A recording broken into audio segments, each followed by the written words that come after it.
Hey guys, this is Juan with the Cine-Men Movie Podcast, letting you know that this episode is brought to you by San Marcos Mexican Restaurant, located right here at 2301 Southwest 59th Street in Oklahoma City, Oklahoma.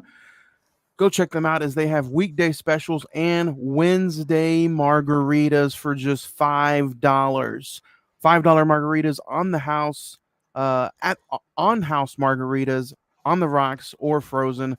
It's the best medicine to get you through that hump day. So don't forget to let Abel know that the Cine-Men Movie Podcast sent you for an extra 10% off your entire purchase. San Marcos Mexican Restaurant, great food and even better customer service. It's the only restaurant of the Cine-Men Movie Podcast.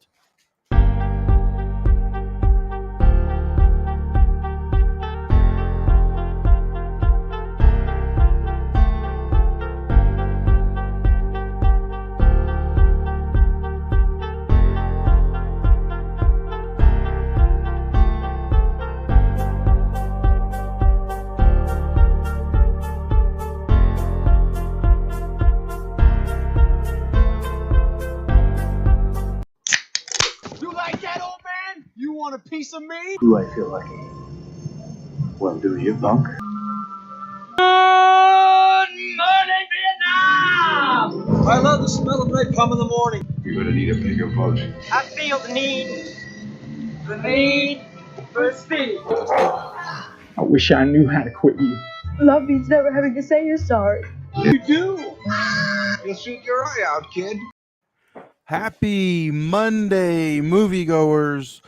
Welcome to Pearl. Welcome to episode 211, and welcome to the Cine-Men Movie Podcast. I'm your host, Juan, and I am joined by the cast, the crew, the one-man gang. I'm joined with Edward. Ed, how are you doing this week? Hey, man, not too shabby. Just chilling like usual, you know. Trying at least. Chilling, new episode, new week. Man, the streak continues with another new episode on this beautiful, hot, steaming Monday afternoon. You know, I thought we were in September, and I thought we were supposed to start cooling off, but we reached 100 degrees here in Oklahoma City where we're at today, and man, I'm ready for this heat to go away. Yeah, agreed on that, man. It's crazy, but hey, that's Oklahoma for you. We've had all seasons in one day. Literally have seen it. So yeah, it's crazy. But man, you know, episode 211, I thought we were done with A24 movies, but as you guys saw, as we hit live at the top of the hour, Pearl, a new A24 horror movie, just released this past weekend. So that's what we're talking about today. As horror season picks up, we kicked it off last week with The Black Phone. And then we sandwiched an A24 movie in between. And then next week, From Dusk Till Dawn. Are you excited about that one? Yeah, man. I've loved that movie since early 2000s, man. That one's Has it been a while since you've seen it? Are you excited for the rewatch? Probably about 5 or 6 years. And nice. Yeah, for that matter, you know, it's kind of got at the time when I was younger, a strange cast, but now I'm just like, that was a brilliant casting for that matter. So we'll get into it, just a few days away from talking about From Dusk Till Dawn next week. Bonus episodes are officially over, guys. If you did not join us for this past Thursday, me and Edward talked a little bit about Akira. We also kind of just had a fun conversation. So kind of in-depth, deep conversation about the 4-year history, because honestly, it was a day, just a few days removed from the actual anniversary. So go back and listen to that episode. And now, from now on, you know, the only time you're going to be able to check us out is on Mondays. Mondays right here live on Imsawa Productions or wherever you listen to podcasts at. Anchor, Spotify, Podbean, iHeartRadio, Pandora, Amazon Music, TuneIn, Stitcher, and now thanks to the Prescribed Films Network, the PFPN. The Prescribed Films Network. So go check them out, www.prescribedfilms.com. You can find us along with some other great podcasts as well. So you can find us literally anywhere that you listen to podcasts at. And you can watch us here live every single Monday, now from 6 to 8 p.m. So you can watch us from 6 p.m. to 8 p.m. on MSOL Live Productions YouTube channel right here. Congratulations to those guys. We all just hit a little over 1,000 subscribers on this YouTube channel. Nice. Yeah. So, but if you do want to listen to the Black Phone, me, Edward, and Craig last week we reviewed the Black Phone. So go check it out and listen to that review. If you have not seen the movie, go check the movie out. It's on Peacock. You can stream it for free if you have a Peacock subscription. This is going to be a jam-packed episode. So I'm going to go ahead and announce we are not doing emails today. No email bag today because we have a special guest at 6:30. And just here in a few minutes, we're going to be joined by Nicholas Rice, writer, director, author now. So actor as well. He joined us a few years ago on the Grinch episode. So we're going to talk to him this week today. And then Ed, we have another special guest joining us around the 7 o'clock hour, around hour number 2, to help us tackle this A24 horror movie. So I'm excited to talk about Pearl, and I'm excited to see what everybody thinks about this movie. And then next week, wherever you are listening or watching this from, next week we're going to have a little bit bigger of a girthy email bag. I'm going to read a lot more emails next week. So if you have not seen Pearl this week, hurry up, go check it out. Send us in your emails, and we will read them live next week on the episode. And if you want to know how to get a hold of us, where to get a hold of us, just check it out right here. The Facebook is real simple, facebook.com/the Cine-Men Movie Podcast. You can check us out on the Instagram page, all one word, Instagram/the Cine-Men Movie Podcast. The Twitter is at Cine-Men405. And then the email, fastest, easiest way to get a hold of us is just email cinemen921@gmail.com. And we can, you can get a hold of us that way. Real fun week this week. Ed, what about you? Did you have a good weekend? It's been a good weekend, yeah. Not really much happened. Went to the fair. That's predominantly about the only thing that really big happened. Got another little thing for myself over there, so not a lot happened. Yeah. Man, that's the end all be all here in Oklahoma. That's the only thing there is here to do in September. It's the great state fair of Oklahoma. Man, I thought it was a little bit of a letdown this year, to be fully honest. Oh, it was I'll agree with you. It was a massive letdown. But I think when you go to the fair, it's about who you go with, not who you go. And no, that's true. But as far as the event goes, going inside, the foods, the prices, it was all a letdown. Everything is more. It seems like everything's going up another $1 or $2 every year. I know the price of admission, I think, went up this year. Mm-hmm. Pretty sure on that. The weather didn't help us out any. It was miserable. I know, at least when I went. But yeah, the fair. It definitely wasn't a bad day. Just I don't know, man. I've been all right with the fair. I used to love the shops and stuff like that, but it seemed like a lot of them were kind of like just not there anymore. And what ones there were all right, but it's just another kind of it's all right. It's fine. It's fine. I haven't heard that word in a long time. Hopefully we'll get ready to hear it a lot sooner rather than later. Hopefully within the next couple of weeks. Sure, yeah. Speaking of going out and seeing something, if you want to go support something local, forget the Great State Fair. Go and check out Rodeo Cinema. Rodeo Cinema is OKC's exclusive nonprofit art house and cinema theater with 2 historic locations, offering a variety of film, music, live events, performances, and more. Check them out at www.rodeocinema.com, or you can check out their Facebook page and their Instagram page at Rodeo Cinema. Support local, keep local. They're doing the 100th anniversary of Nosferatu. They did on the 18th. Yeah, okay, so I'm a day late. But they have a bunch of other great events coming up. So like I said, if you want to check out some more events, just go to www.rodeocinema.com. We've done some live events with them. We have some live events planned out in November with them as well. So go check them out. Rodeo Cinema, located at 2221 Exchange Avenue, right here in Oklahoma City, Oklahoma, right down in historic Stockyard Cities here in Oklahoma City. So it should be fun and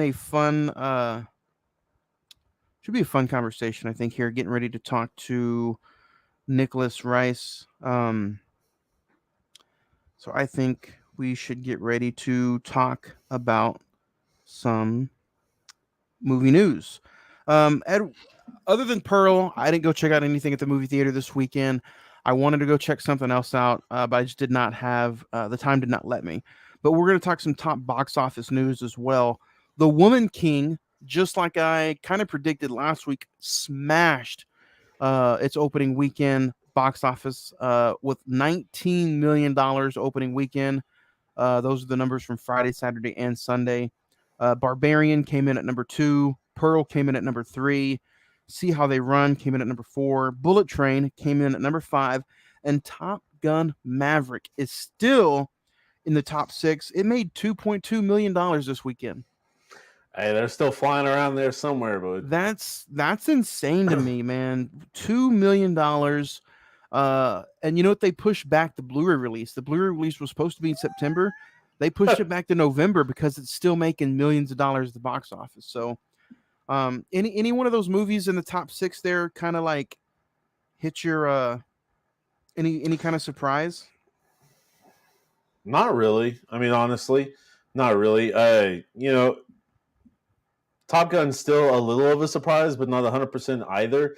Just because, you know, I mean, it's kind of becoming legendary right now. You know, I mean, it's going on almost 4.5, going on 5 months in the next 2 weeks. Yeah. So I mean, you know, in theaters, and it's still racking up money. That I don't know, man. That's awesome to me. I think that's very, very cool. So that would be the only technical surprise. I am a little surprised with Pearl being up there. Not necessarily thinking like, oh, you know, whatever. But usually A24 movies don't always grab up that high. Just, you know, not everybody's cup of tea, I guess, if you will. But that's awesome. How, how many were in your theater showing? I had about probably 7. I was the only one. Oh wow.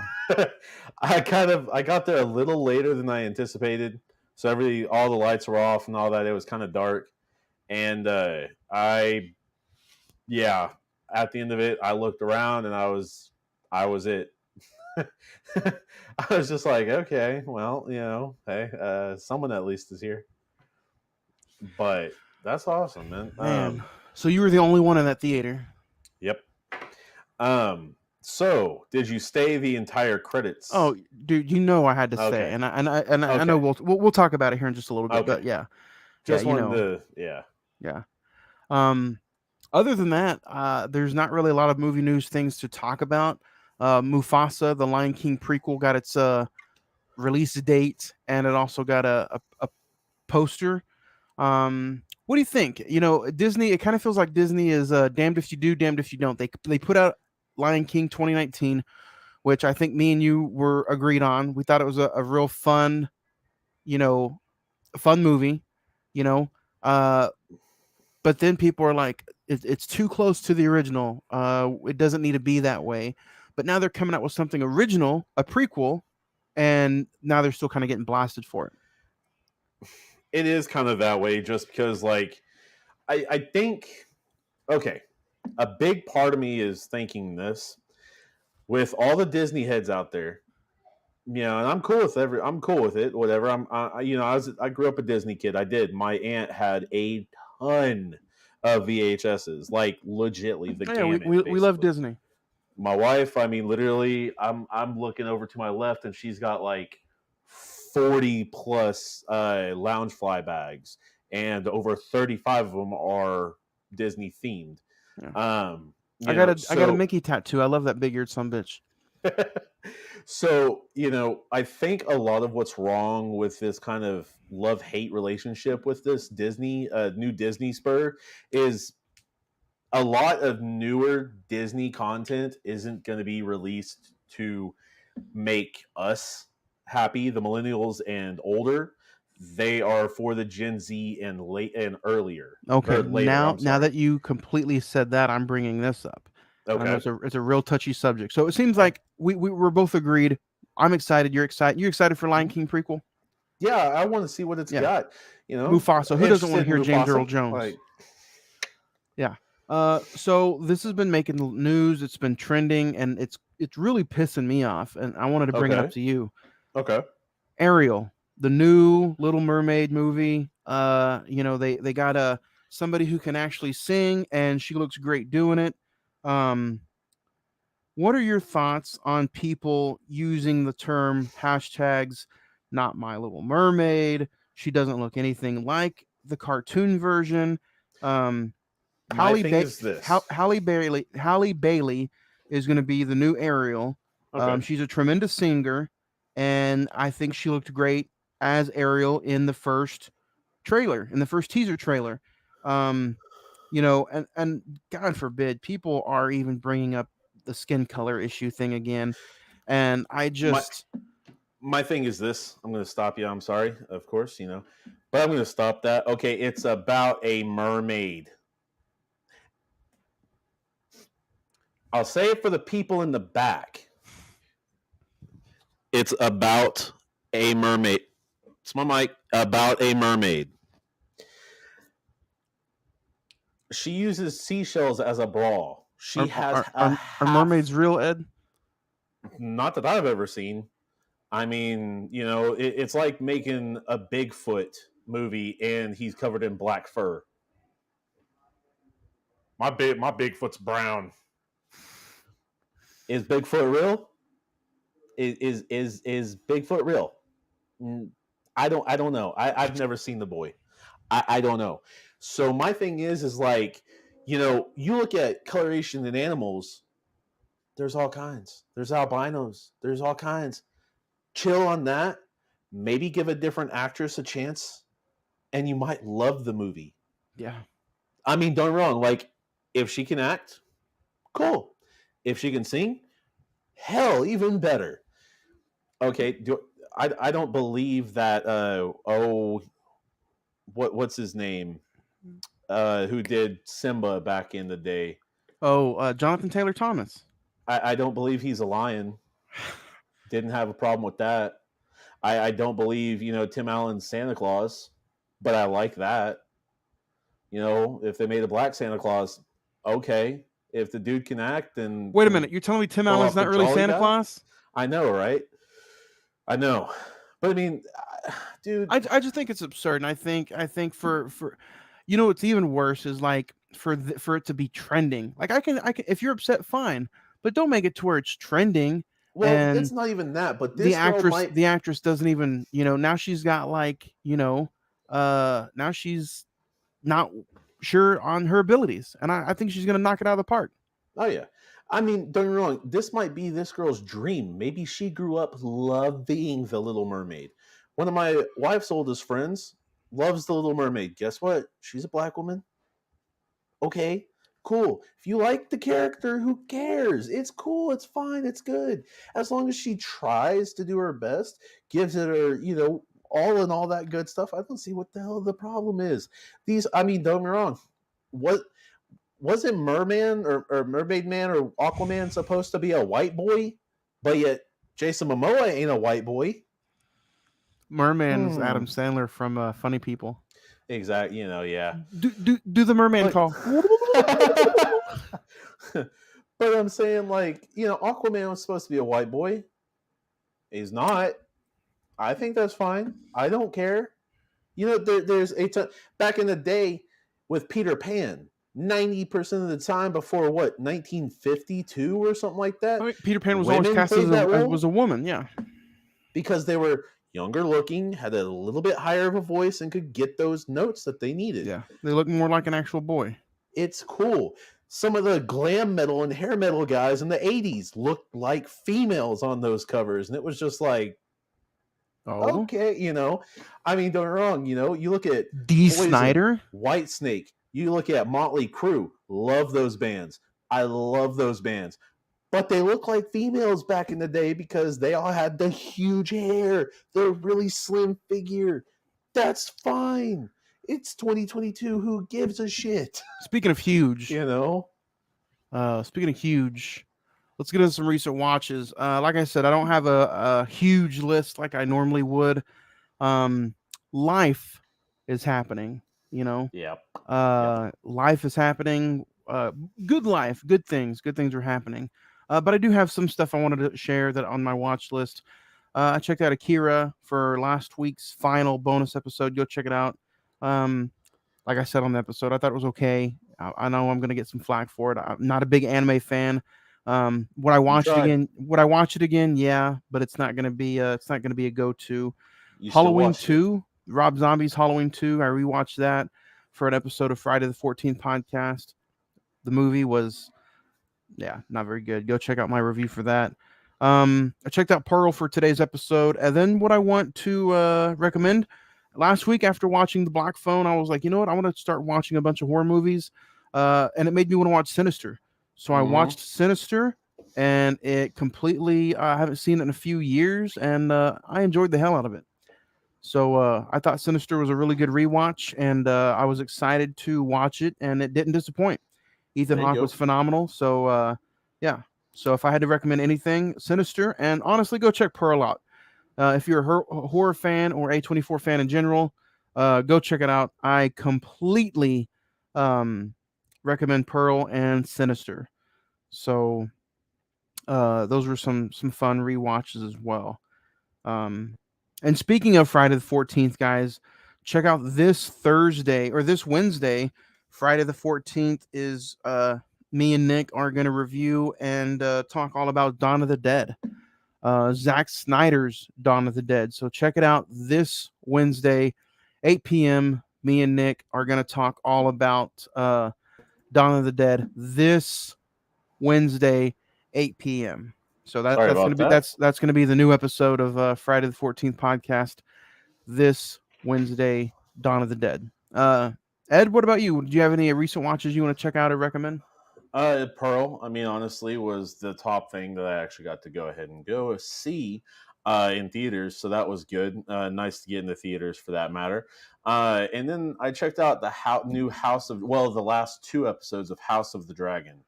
I've only seen the first 3 episodes. So I'm caught up at the moment, at least until Sunday. Because there's 5 out now, right?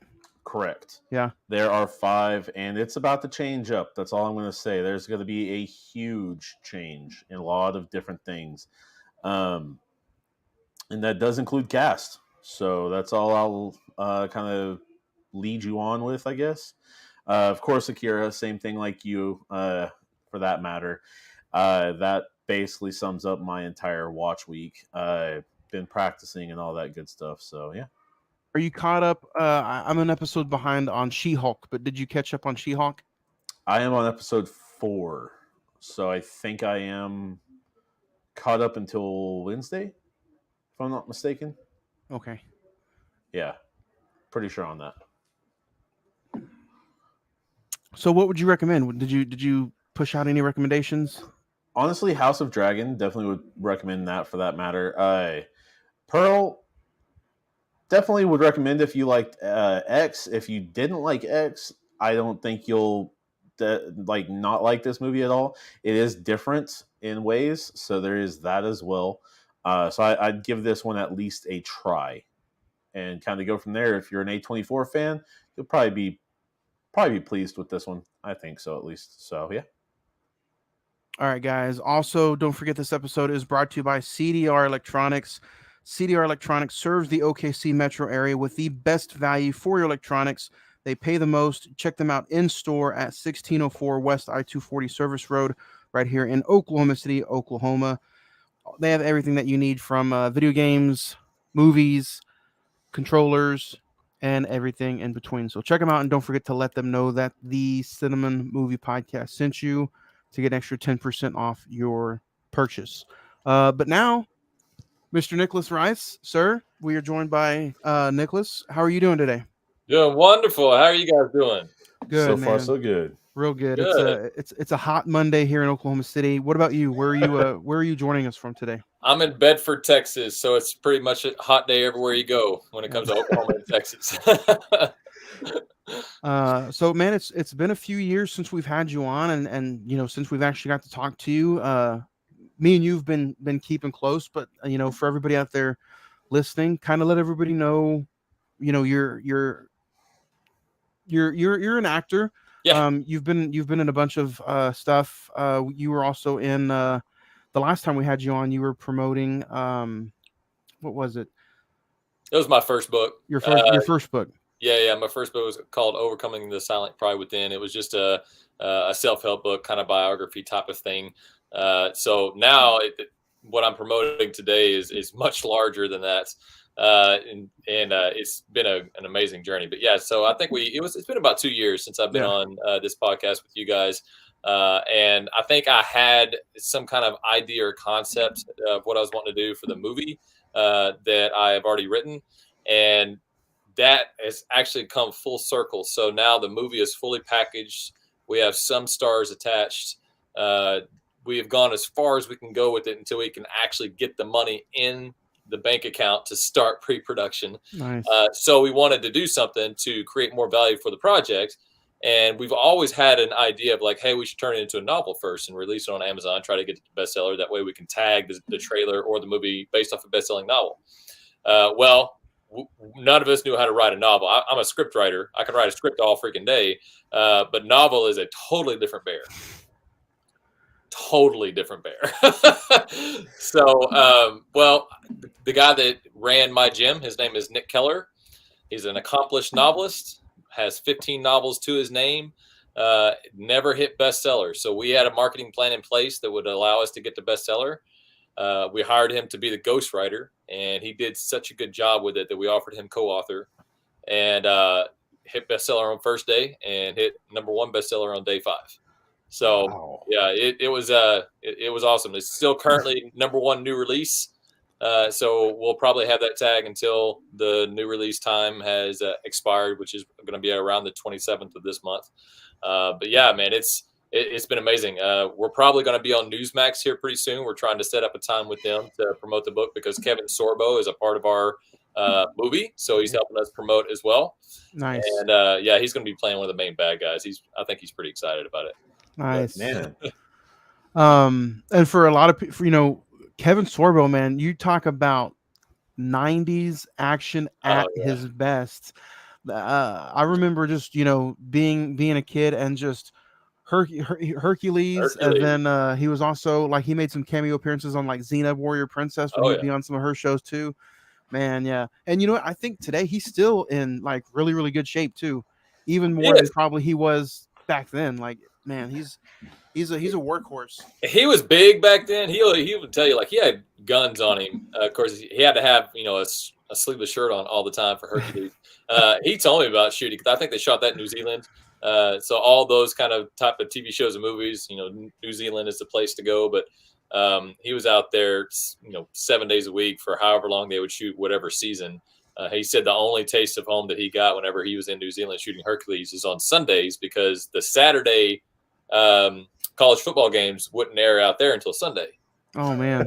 And he was a big Big Ten guy because he grew up in Minnesota, so he would get to watch his Minnesota team play on Sunday. So that was his only taste of home while he's in New Zealand. So yeah, great guy, by the way.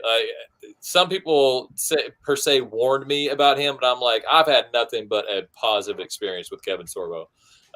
Calls me every now and then to get an update on the project, and I'm the kind of guy like when I'm in the gym and I have him listed as Kevin Sorbo on my phone, I'm like, look who's calling me, guys.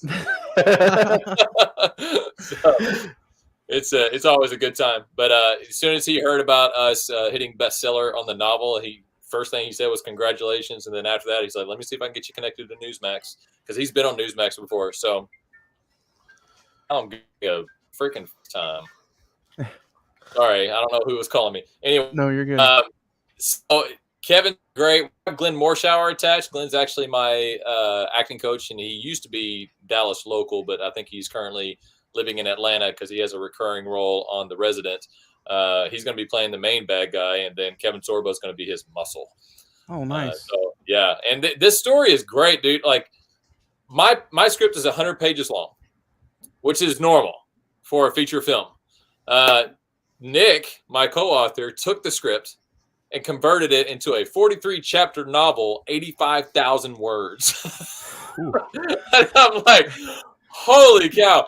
He would send me the chapters as they came in or as he would write them so I could like review them and say, no, change this, do that.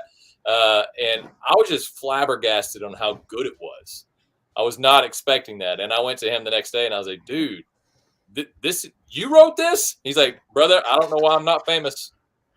And I'm like, well, let's see if we can change that, man. Hey, but the book's doing well. It's called Preemptive Strike Beyond Sight on Amazon. If you just search either Preemptive Strike or just Beyond Sight, it'll pop right up. And it's, man, I read it, and I'm not a reader. It took me about 3 days to read it, but it hit home for me a few times. And he did such a good job with some of the creative liberty that we gave him that we incorporated that into the script. So now he's going to be getting screenplay by credit with a screenplay by like payout on top of all the accolades that comes with being a best-selling author. What would you say is the most, like you said it was a way different process from being, writing a script to maybe being an author of a book. What would you say is more nerve-wracking? Is it? That's a good question. Is it like a longer process for writing the book, or is it more of a process? Yeah, it depends on who you have writing it. Like when I wrote my script, I was brand new to writing scripts, so it took me close 6 to 9 months to get it to a selling point. Like I could actually take the script and sell it to somebody. He is an accomplished novelist, so he took my script as an outline and he converted it, and we got to like a point where, hey, we can upload this to Amazon in 2.5 months. So it really just depends on their skill level and how quick they can do something. But Nick is really good at what he does. And I wish he could be here, but he's also a personal trainer and he had a session tonight. So he wasn't able to make it. But Nick is absolutely fantastic at what he does. And we've even, because of this whole process, we've created our own publishing company called Into Books, because two Nicks, Into Books. So hey, it works, man. It's a good play on words. So now we're going to start out being a consulting publishing company to where we can consult talented writers who've never helped or never actually hit bestseller. We have a marketing scheme that hits bestseller, and then Nick can put some of his word juju on not so well written novels and get it to bestseller. So I just had a consultation today with somebody who has a book up on Amazon, but it is atrocious. Like the worst thing I've ever seen, read, whatever. And I was like, and the funny thing is that book, I'm dating the daughter of that author. So she's like, hey, can we pay you and do this? I'm like, yes, pay us to do this. So we got that underway. And then my dad also has a book that he wants to publish. So he's going to come under the Into Books title. So I never thought through this whole movie thing, I would actually create a publishing company and become a best-selling author. Like I never thought I would do that. That wasn't the goal. Like the goal was to have a #1 movie of all time, like #1 box office of all time. That's still the goal. But I'm willing to do whatever I can do to get value added to that project. And this just happened to be one of the venues we are able to go down. And I can't tell you how many producers have told me, Nick, even if it's not even a successful book, it's still a smart option to go book first and then go to movie, because it just eases investors' minds that, oh, it's a book. Okay. All right. We'll give you the money for the full feature, because it indicates that there's already a fan base. Mm-hmm. So that's what I was going to say. Yeah, exactly. Because you've got tons of books, I mean, I know these are like fantasy, and all that, but I mean, Harry Potter, Hunger Games, Twilight, different stuff, 50 Shades of Grey, even tons of stuff right there. Right. And I mean, the Harry Potter series is one of the most, up there in any of them for that matter. Right. so it's honestly a huge stepping stone to get from, like you said, you kind of were just like, I'm not sure how to write a book, so here, and then boom, go from there to a freaking #1 bestseller. That's amazing right there. Yeah, I agree. So, not to tote my own horn, but I agree with you. Like it was a team effort. Like I've got a team of me and 3 other producers, and then Nick. We spent all day launch day messaging people.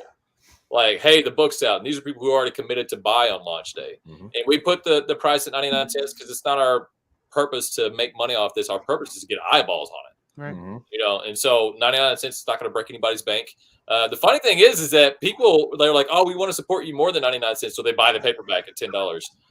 And we have such a learning curve when it comes to this whole thing. Because when you upload books with paperback and an ebook, those rankings are separate.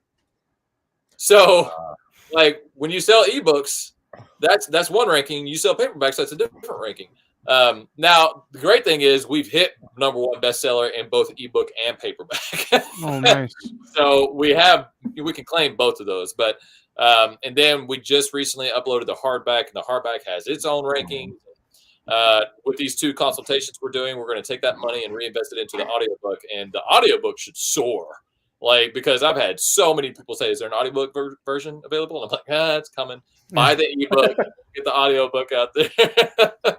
So it is. But when it comes to Harry Potter and Twilight, Hunger Games, like all those were best-selling novels before they became movies. And I don't know about you guys. I'm a big fan of the Twilight movies. I know he's like sparkle vampires. Like, I'm a guilty pleasure for me, man. I agree, dude. Like once a year, I can watch those movies. It's that good. Just because I'm a big werewolf vampire fan, but I like the depiction of werewolves the best in Twilight than I do in any other saga. I don't know. Giant wolves with they're tied mentally. Like that's a good concept, bro. I can watch that. I did like the native aspect of it for that matter. That's what I was going to say. When you take the native aspect and put like a cultural base behind it, like it was a pretty smart idea. Yeah. I agree, and it was one of those like they don't exist unless the vampires exist. I'm like, oh, this is just juicy, man.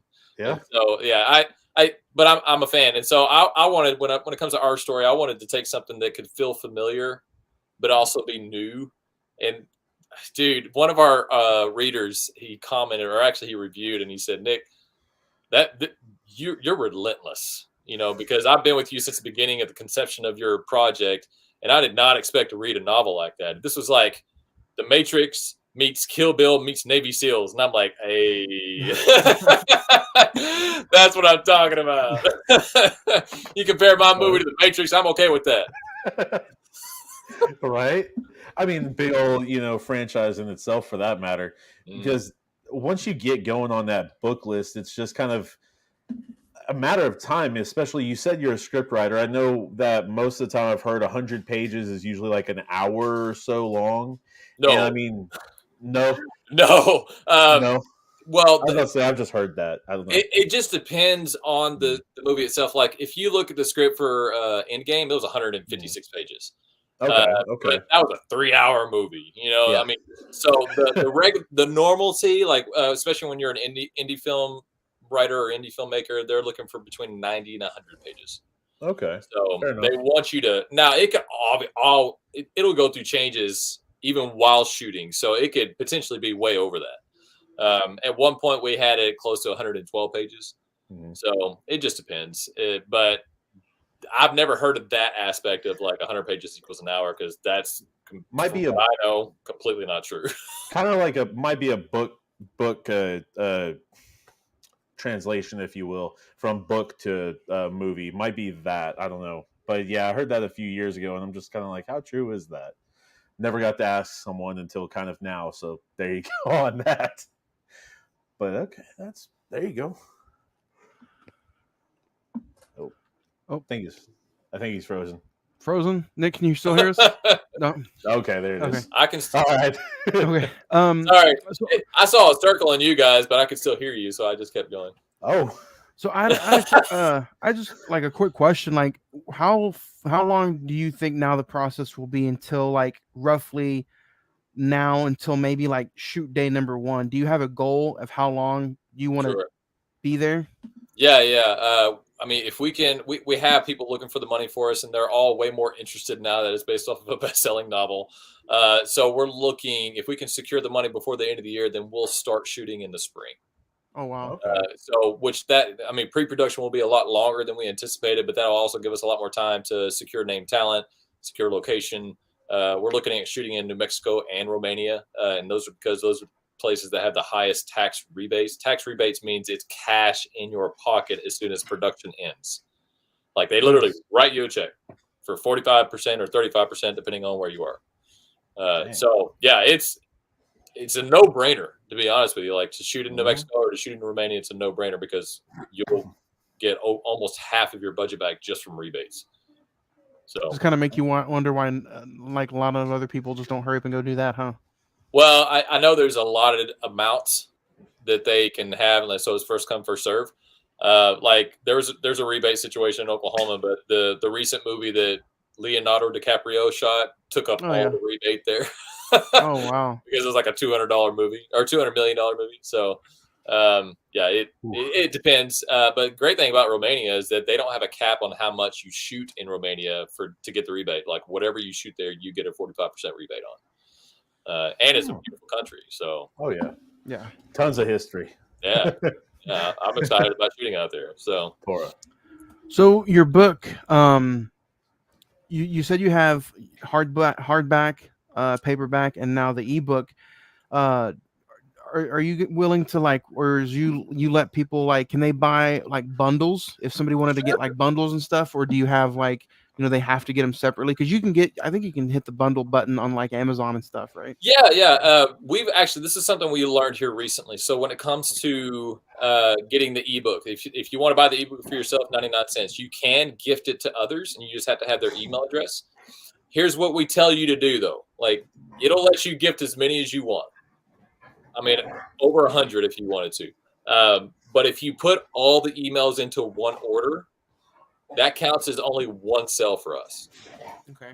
So I just tell people, if you can, and there's another issue to run into, but you just gift them one at a time. Like go in, gift it, check out, and then go in and do it again. I know it's a lot of work, but that would help us tremendously just because it helps with our sales rankings. I will say this, don't gift it to more than 5 people, because if you do more than 5, Amazon will flag your account as fraud.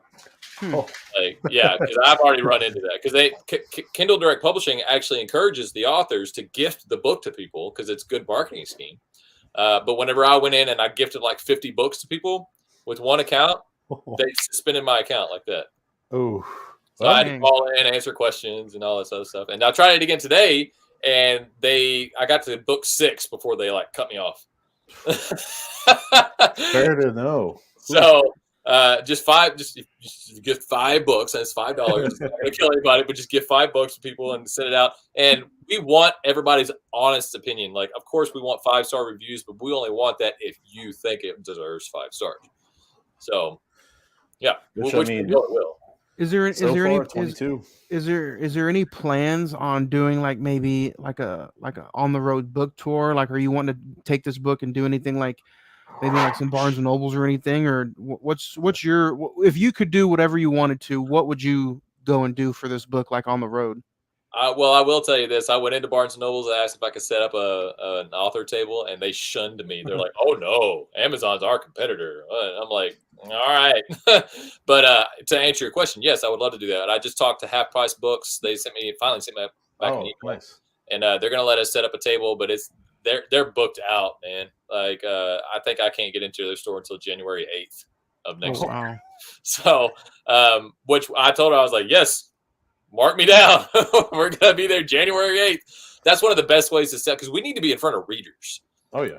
Like I'm a guerrilla salesperson, marketer person. Like in the gym, I'm like, hey, man, you want to support a local author? They're like, sure. It's 99 cents. Go to Amazon.com. I'll watch them buy it. You know what I mean? Like, oh, here's a button. It's a buy one click. Buy it right here. And so they'll buy it. And sometimes they'll be like not logged into their account. So I'll watch them log into their account. like total guerrilla tactic warfare. You know what I mean? Like, and I've sold probably close to 15 books in the gym just doing that. If it works, hey, but all I need them to do, I just need them to just the sale. But after that, I'll encourage them because none of them expect it to be as good as it is. It's really good. So if you haven't, like you guys, if you haven't bought it yet, go buy it and read it. I guarantee you it'll be a pleasant surprise. All right. Yeah, for sure on that. Haven't read in a while for that matter. So I'm an audiobook listener, like, so that's my fault. Like, I wanted to have all formats available, but you know how much it costs to produce an audiobook? It's like $5,000. Oh man. Yeah. But like you said, though, I think you said it's coming. Just give you guys some time, you know. Yeah. And it also depends on who you get to read out the book too, right? We're in contact with a guy named Ray Hurd. He's not a famous voiceover actor, but he's a very accomplished voiceover actor. And he's done audiobooks before, so he sent us his reel, and he's even willing to go through the audition process. Now, I will tell you this. We do have a celebrity who is committed to read the book. And he's I'm not saying his name, but hopefully you guys can. He's the OG of voice. Oh. Okay. And I've already narrowed it down because it's a he. So, but everybody knows this guy's voice, and he is connected to one of my producers. He's an avid reader, so he's going to read the book. So even if he just reads it and reviews it, we'll count it as a win. But we are going to present to him, hey, would you be our voice for the audiobook? So we'll see. If not, Ray Hurd's he's a friend of mine. Ray Hurd is, and he's very talented. He has a very resonant voice. And I've also contemplated doing it myself. So we'll see.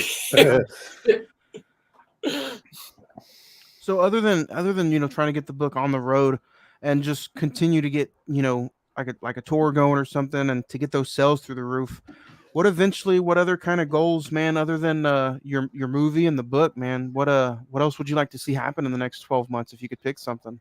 Or even with like working out or something, you know, with your scheme that you have there, you know, I think last time we talked to you, you were like, you want to put more hard work into what you do, like in film and in your books than you do in the gym. And you're like, you're a hard ass worker in the gym too. So, 12 months, man, if you had a goal, what would that goal be? That's a good question. I'm gonna say something else first. The gym has become my office.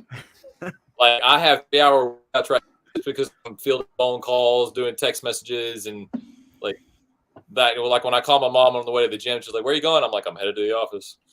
You know, so it's pretty funny. But to answer your question, a year from now, I would love for Into Books to be a little bit further along because our plan is not to just be a consulting company, but also to be a traditional publisher. So once we get big enough, we will actually want to, you know, sign talented authors who haven't hit bestseller yet. That way they can come under us and hit that bestseller. And we want to focus on certain genres. But we also want to be a place where they can come in and their project or their book be bigger than they anticipated to be. So it's not just going to be a best-selling book, but it could potentially be a movie because we have all this experience on the other side as well. You know, because best-selling books tend to be better movies. I mean, So why not? And so we definitely want to go down that avenue. And of course, we're going to continue to pursue the saga of Beyond Sight because it's going to be at least 3 movies. We have 2 scripts in hand right now. And according to readers and according to Nick, you have to actually pop out the second book pretty quick. So like within 90 days. So he's currently reading the second script, going to go try to get that into book format soon. So it took him 2.5 months to do the first one, but that's because he had a day job. Now he's without work. He's working on the now he's working on the other books we have coming in, and so we actually have some income coming in. But I would love to see Into Books actually take off so big that we're competing with Amazon. That's what I would love to see. Nice. Yeah. Nice. Man, unless there's anything else, I know you're a busy guy. Unless there's anything else that you want to throw out there for some of the listeners to go out there and try to watch or read, man. You know, we've been sharing some of your links on the Facebook page and the Instagram, but what's the fastest way to either email or get a hold of you, or what's the fastest way they can find your book? So the fast way you can find the book, go to Amazon.com and just search Preemptive Strike or search Beyond Sight. You'll see the book cover, which is my producer, James Stokes, who's ex-Marine. And then you'll see me with the sword in front of my face behind him. So it's kind of like this little level thing. But it'll say Preemptive Strike, Beyond Sight. The book series is called Beyond Sight. This first book is called Preemptive Strike. So go there. Please purchase the ebook. Like just even if you don't read it, we just need you to purchase it. And if you do read it, we need you to review it. Just because we need as many eyeballs on it as possible. And the more of those things happening, then the more Amazon will get a hold of it. And if you are any kind of investor and you want to invest in a high octane action film, then please go to my Instagram account at the Nicholas Rice. That'll have all my contact information on it. Give me a follow, shoot me an email, and let's connect. But other than that, like, buy the book because the book sells, help the movie. And there you guys go. If you guys are watching here on Imsawa Productions YouTube channel, or this is going to be you can watch it anytime. There it is. That's what Nick was talking about. Yes. So. And it is very easy to find. Literally, I think when you do Beyond Sight, it's the second literal just right there. So, I mean, if you can't find this, you've maybe spelled it wrong. I don't know. Yeah. Like, this is so easy to find, I promise you. Yeah, and I popped it up real quick. I just Googled Beyond Sight. Oh, nice. I didn't know it came up on a Google search. Hey, I like that. And it led me straight to the Amazon.com. So perfect. Yeah. Oh, that makes me so happy. Yeah, and like Nick said, like honestly, even if like you said, if you guys just buy the book, go over there and give him the ratings, because the ratings I know helps tremendously. It does. So it is worth the read. I will say that. I mean, we definitely need people to buy it. But if you read it, you'll be shocked. And it's not because it's my work, because I mean the idea and the outline is mine, but man, Nick put his word juju on it, and it's just a good read, man. It's so good. He's such a talented writer. I'm flabbergasted that we found him. So good, man. Well, I want to say thank you for joining us, and this platform is always yours. Thank you. If you want to ever come on again, you're more than welcome to. I think it's always a joy to have you on and just to talk movies or talk books with you. Yeah. Who knows what the future may bring, man. I just got to say a big congratulations from everybody here. Thank you. I know last time we talked to you, it was a strange, from Oklahoma, made your way through Texas. So we always have to give our nod to some of the local guys here, man. Hey, dude. So congratulations. Boomer Sooner all the way, baby. All the way. I was sitting at the TV, yelling at the TV with Mom, and she was in Oklahoma. We just call each other. We don't even talk to each other. We just sit there and yell at TV with each other. So, yeah, it's good to see one of our own go out there and, man, just knock it out of the park like you've been doing. So you have everybody's support here. And honestly, we can't wait to see what next big thing you do. Thank you, brother. And I look forward to being on here again. You guys are amazing. I love getting on like where we can support each other. That's probably one of our biggest frustrations is when other creatives don't want to support other creatives. I'm like, look, I mean, we're in this together. Come on. For sure. So, yeah. Yeah. Without a doubt. If there's anything else we can do, Mr. Nicholas Rice, we're always here for you. Reach out, and we can't wait to talk to you again. So thank you. From everybody here at the Cine-Men Movie Podcast, man, you have a good evening. You too, brother. Yes. All right.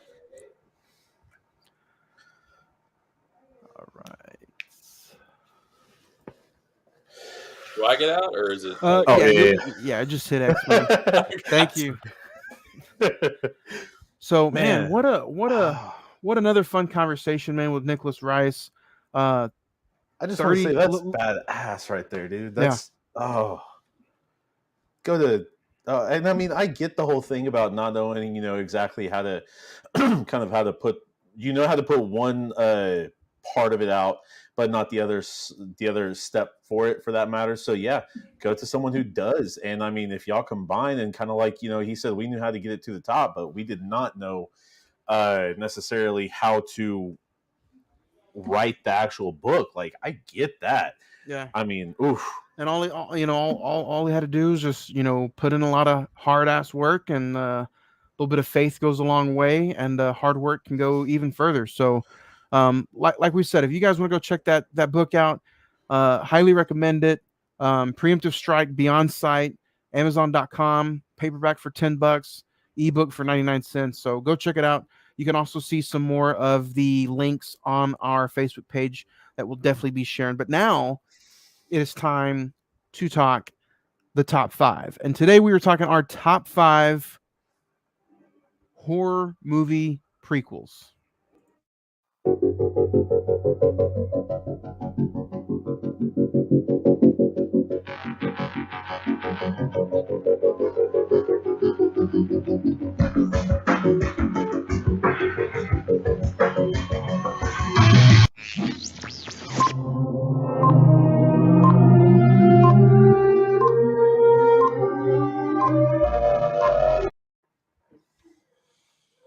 All right. Top 5 horror movie prequels. I only have one honorable mention. Edward, do you have any? Negative. My one and only honorable mention is going to be Leatherface from 2017. There you go. Yeah, that's the only honorable mention that I will be having. So we'll start off with number 5. Number 5 for me is going to be The Thing from 2011. You know, when this movie first came out, people didn't really know, hey, is it a sequel? Is it a prequel?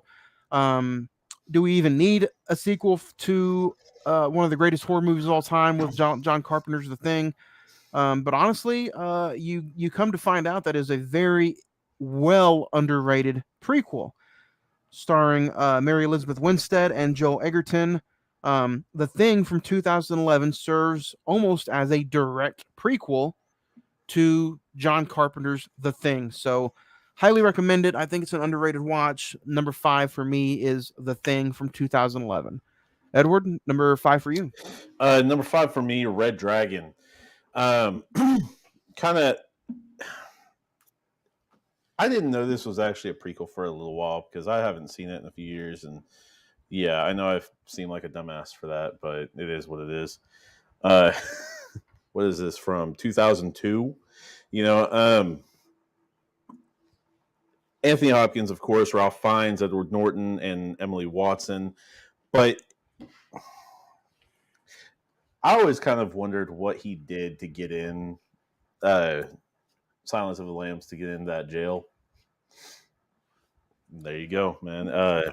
Philip Seymour Hoffman as well. Like, big cast for that matter. So definitely, if you haven't seen that and you like Silence of the Lambs, definitely go and check this out because literally it's a great film. Number 4 for me is going to be released from this year. Orphan First Kill. I thought it was a completely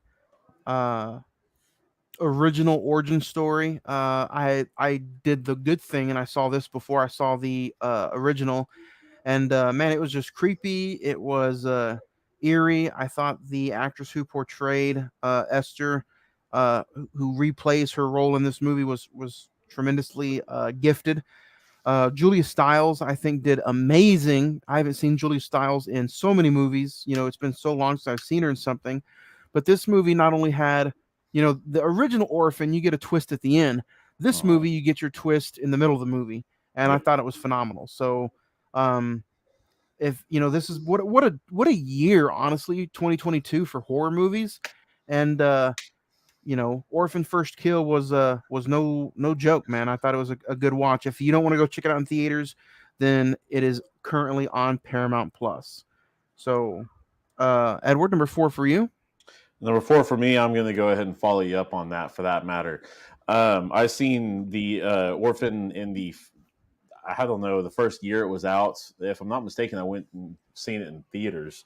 That one was, I thought it was real good for that matter. I liked it. I thought it was kind of a cool thing to have like that play on her looking as young as she did, because that is an actual reality for some people. And to take that, put it into a horror film, and then to kind of even more so going back years later, and she doesn't seem like she's aged much at all. But to come back years later and do a prequel for that matter, uh, and then kind of show where she learned a few of her little tricks, like with the black light paint for that matter, just different stuff like that that happened. Oh yeah, I think that was awesome. So yeah, I've got to say I definitely like that movie. If you liked Orphan, see Orphan First Kill. You won't regret it. Number 3. I know we're still talking top 5 horror prequels. This kind of falls in action adventure / horror as well, but it's also a 2022 release. Number 3 for me is going to be Prey, the Hulu original movie that hit this year. I would have loved to see this on the big screen. I'm a huge Predator fan. Love every single Predator movie, even if they're the bad ones. I just love the concept of an alien that looks like the Predator, that just makes it a sport, and I just enjoy that whole aspect.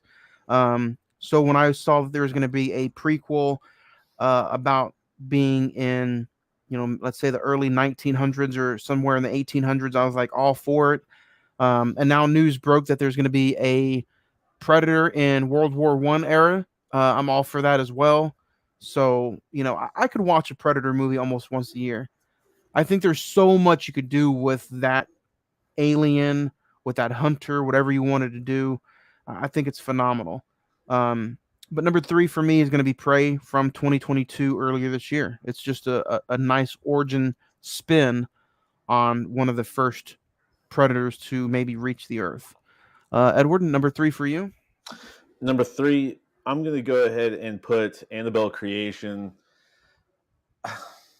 I liked it. I know it gets a lot of shit, but I do actually like it. I'm not going to say I think it's one of my favorites by any means necessary. I don't know. It's just something about it that creeps me out and that just kind of draws me a little bit. So yeah, Annabelle Creation, man. I don't know. The Warrens to me kind of have always allured me with a lot of different good stuff. So I've always kind of loved their adventures, if you will. Number 2 for me is going to be what we're talking about today, so I'm not going to spend too much time on it. Number 2 for me is Pearl. Edward, number 2 for you? Ouija, Origin of Evil. This one was Ouija, Origin of Evil. That was I forget how long before, but I think it was 20 years before or something like that. But either way, it basically goes to where it's explaining who found this game and why, it did what it did with some of the characters in the second movie for that matter. This one is definitely I don't know, it's not necessarily weird, but it's weird. So yeah. Number 1 for me is gonna be a tie. I'm a huge sucker for origin stories and prequels.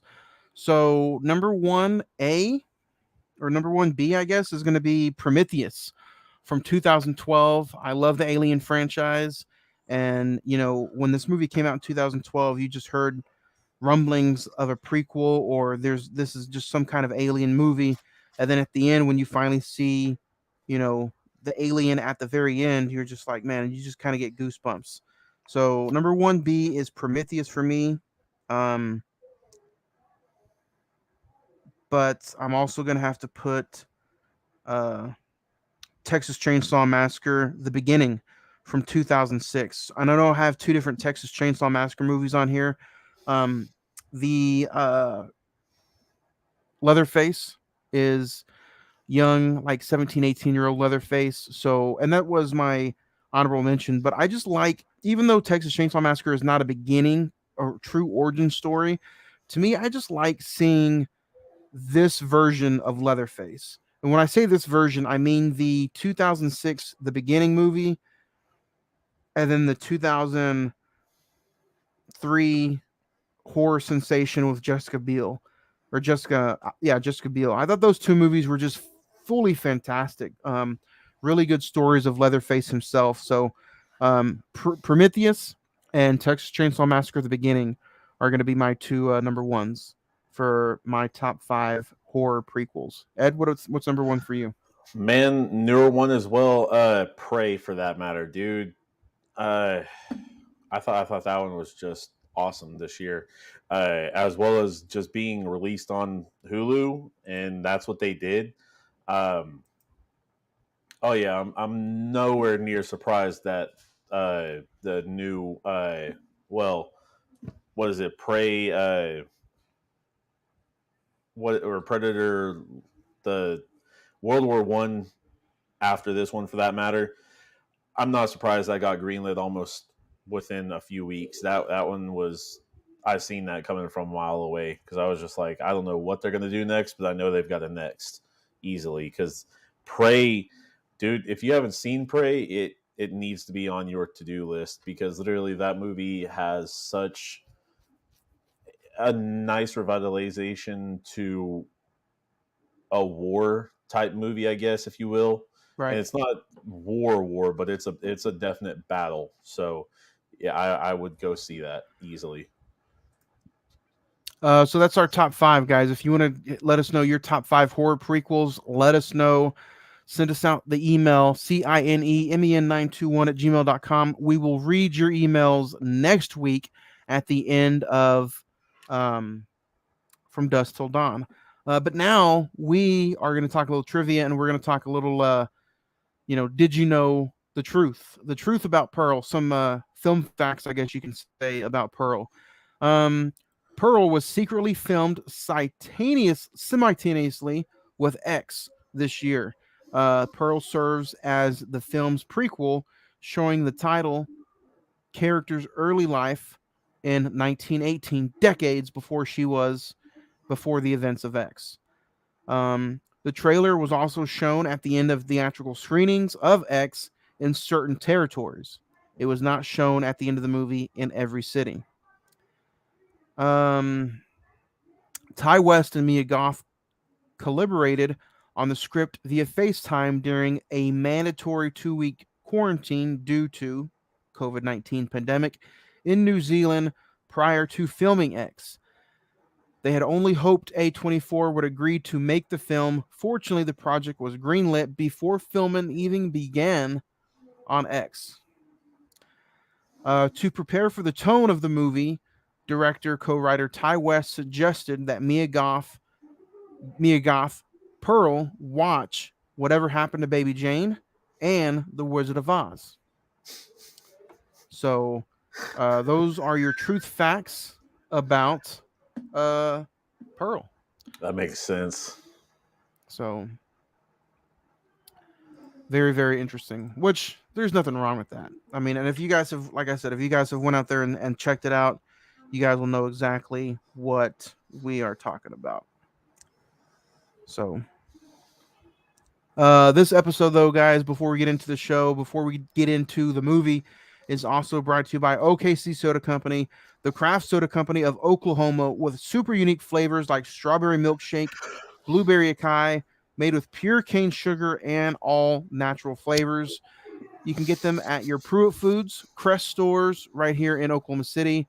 And like we talked about earlier with Nicholas Rice, support local. Why reach for that 12-pack of another soda that's probably not that good and that they're making millions of dollars off of it anyway. So reach for that 6-pack of OKC soda and give them a like. And email them or send them a message on Instagram. Let them know that you heard it from the Cine-Men Movie Podcast right here on the show. But guys, now it's time to get into X. I know we just got done with our A24 month in August, but you know what? I was like, dude, Pearl's coming out. We just got done talking about X. X was one of my favorite movies of 2022. So let's see how Pearl will do. With a 7.5 on IMDb, Rotten Tomatoes is at 86%. And the Metascore is at 73%, while the Google users like Pearl at 79%. Believe it or not, this had a budget of $1 million. It grossed a little over $3.2 million this weekend at the box office. And its release date, it just came out this month, September 16th, 2022. Pearl is the story of how Pearl became the vicious killer that you see her in the film X. Starring David Cornsweet, Mia Goth, Emma Jenkins Purro, Alistar Swell, Matthew Sunderland, and Tandy Wright. Written and directed by Ty West. And of course, as always, this is a A24 film.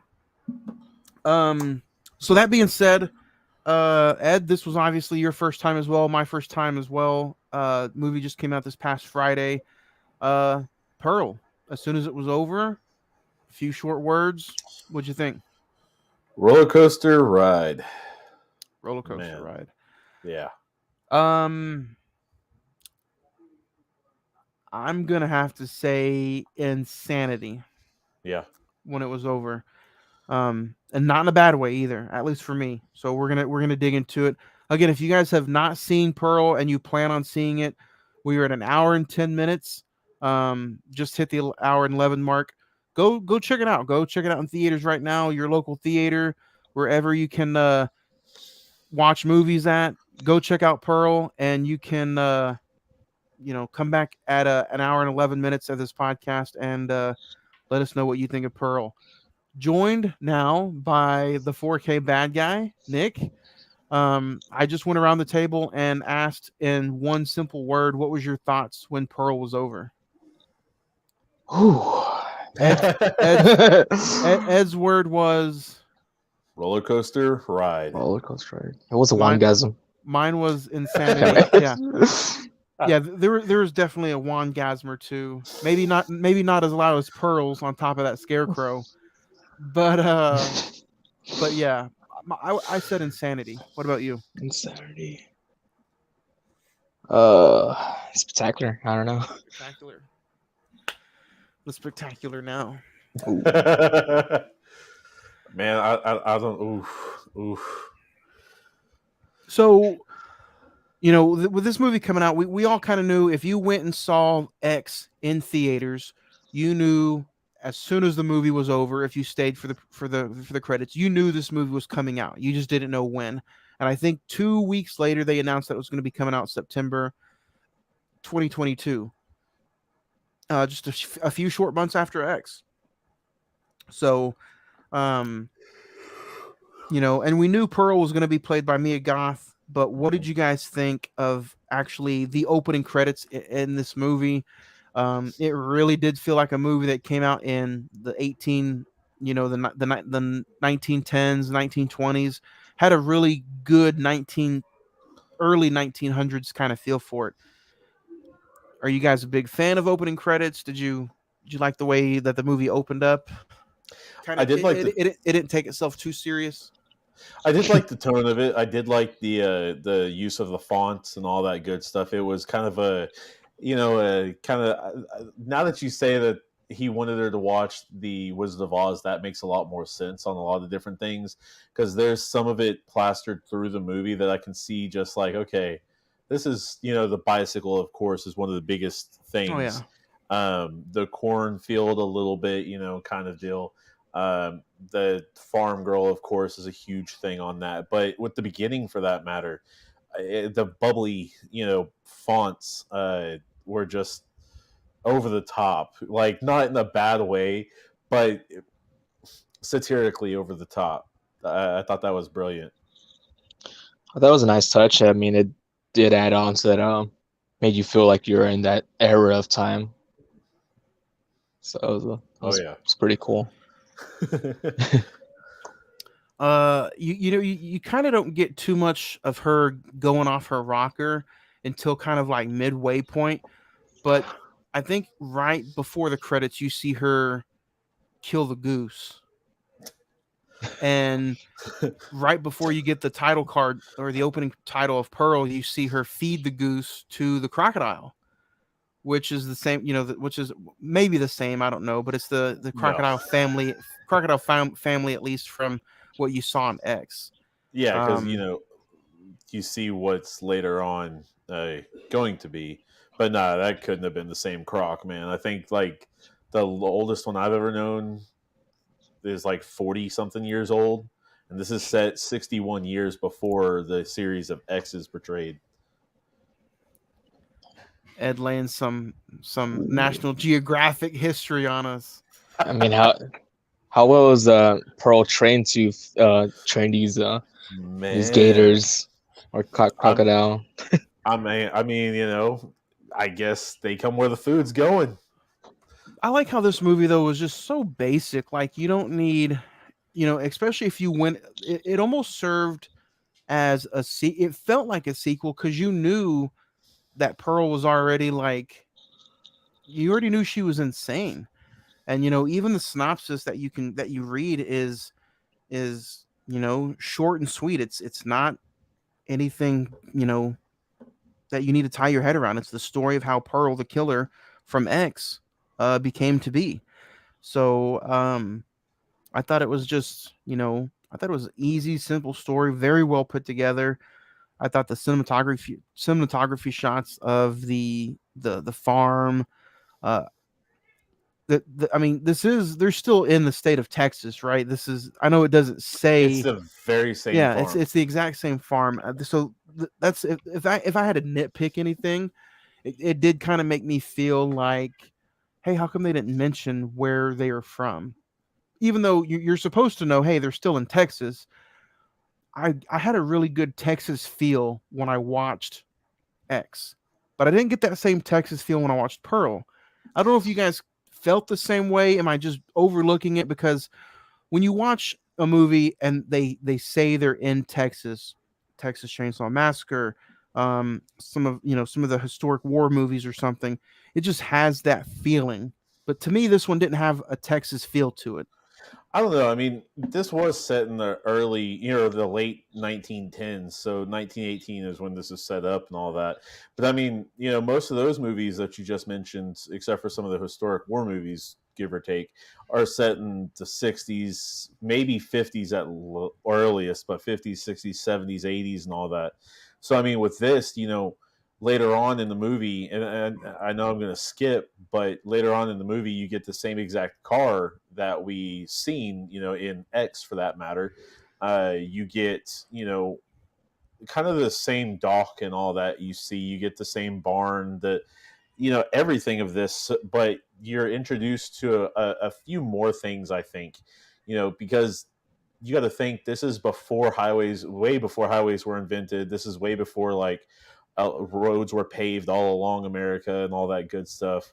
You just kind of have dirt roads along a corn farm for that matter, as well as going into town. Some paved roads, but not really paved like we know it. Because those were some of the first vehicles and all that good stuff. So, Nick, you're from Texas, yeah. So do you get what I mean when I say that Texas feel? Texas feel. I mean, when you're throwing that out, I essentially thought you were referring to it because they didn't have like that hot tinted heat. I don't know, visual looking. Yeah, exactly. No, that's what I mean. In this movie, the colors were all popped out. Didn't look as hot. Exactly. I don't know. This is but yeah, I mean, because in X you find out they're in Texas, so it'd be weird. Which in this movie, I don't know if it's already spoiler territory, but she pretty much wants to get out from the area. I wouldn't think she want to move out and recreate an area where she's trying to get out of.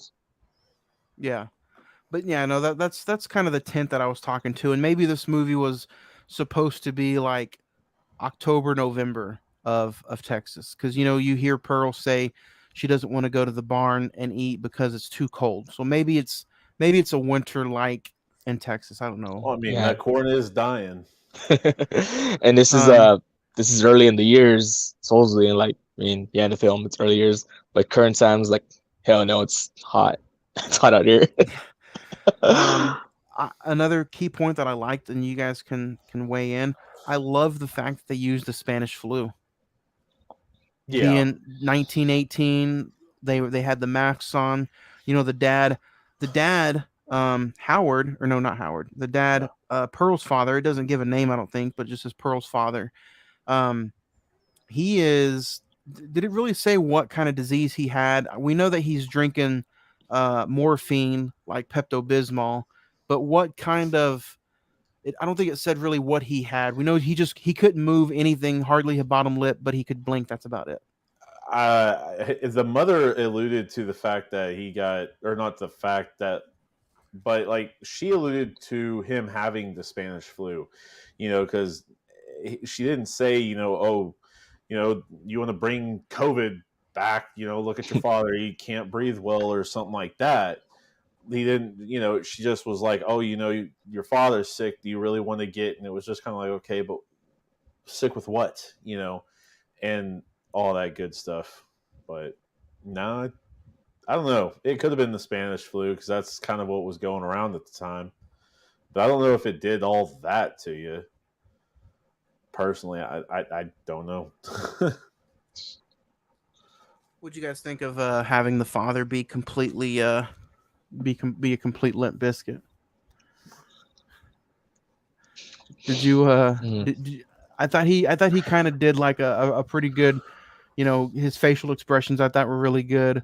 When he felt like he was in danger, he breathed very, very heavily. His eyes were like really, really wide open. So I thought the actor did a very good job. Did anybody get uncomfortable? Because we know it's A24. We know it's Ty West. Did anybody get uncomfortable or just pray that you did not see a scene where Mia Goth maybe rub or do kind of any kind of dry humping on her father? Did anybody get that kind of like aspect when she was using his hot water to bathe? Yeah. It definitely got a little bit strange, and you could even see it with the mom. But I mean, I don't know. But yeah, it got like, to that please point. No. Especially when, what was it? I think the mom busted in on her and she was using his hot water bath, and she was like, I didn't want to waste the hot water. Well, that time, and then later on when she kissed him on the cheek, I was just like, it's like after her and the projection dude got done with each other, I was just like, oh, come on now, don't go round two with your dad. Come on, man. I was just like, look, man, I don't want to see that. I'm walking out if this happens. Like, yeah, no. Yeah, there were a few times. She goes to town to get some more medicine, some more bottles of morphine for the dad. The mom, played by Tandy Wright, she plays Ruth, right? Yep. Yeah, the mom. She goes to town. She checks out a movie. She meets the projectionist. She kind of gets high on her dad's own supply. She takes a good old swig of the morphine. And then on the way back, I don't know if the morphine kicked in, but you get the fun scarecrow scene. Fun. Yeah. Real fun. What'd you think, Nick, when she climbed up to the scarecrow, pulled him down for a dance? The whole thing to me was eerie. Like I appreciated how creepy it was and how creepy they made the scarecrow look. In all my time reviewing movies, I've never seen anybody dry hump a scarecrow. Oh man, the scarecrow looked pretty lifelike too. I thought, I don't know, because I watched the trailer not that many times. I assumed maybe she killed someone and she hung up a person as a scarecrow. So that's what I got from the trailer first time. But just, I mean, her dancing with it and going the extra mile for that, it was kind of hilarious. Right? It's just awkward when, of course, when you're in the movies with other people. So we talked about this. The loud moan. A little earlier. Ed had 0 people in his theater. I had 7 in mine. How many did you have in about yours, Nick? Well, when I first, because I bought my tickets, there was like 6 others, but they looked like there was more than the initial 6. Okay.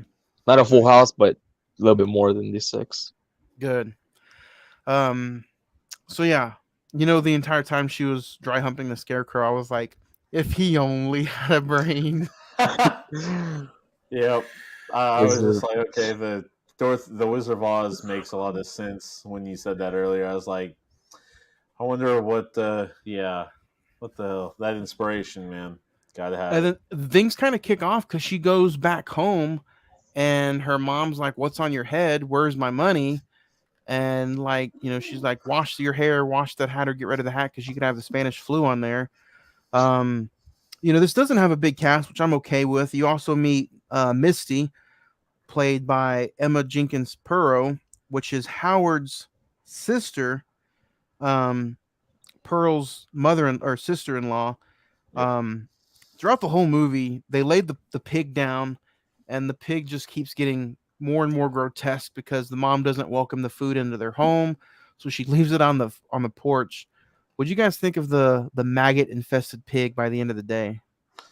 Why wouldn't you just? I understand not necessarily throwing it out at first, but why wouldn't you just go ahead and toss it?